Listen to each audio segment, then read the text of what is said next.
जी नाज़रीन, अवां खे हैदराबाद खां आगाह कंदा हलूं त हैदराबाद जी मॉडल क्रिमिनल ट्रायल कोर्ट मंशियात जे ॿिनि धारदार केसनि में हिक जवाबदार खे क़ैद ऐं ॾंड जी सज़ा ॿुधाए छॾी ऐं हिक ॼणे खे बरी कयो आहे।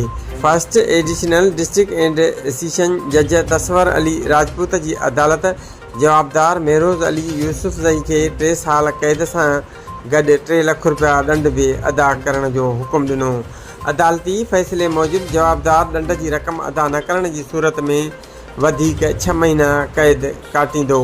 वाज़े रहे त एक्साइज़ पुलिस जवाबदार खे दादन शाह वारे इलाइक़े मां गिरफ़्तार करे संदसि कब्ज़े मां 200 ग्राम आइस हथ करे मथस केस दाख़िल कयो हो। मंशियात जे ॿिए केस में लाॻापियल अदालत ॾोह साबित न थियण ते जवाबदार शहज़ाद काज़ी खे बरी करण जो हुकुम ॾिनो।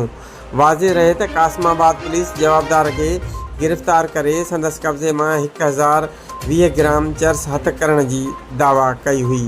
कैमरामैन मोहसिन अली सां गॾु शबीर अबड़ो, रोज़ाना धरती न्यूज़, हैदराबाद।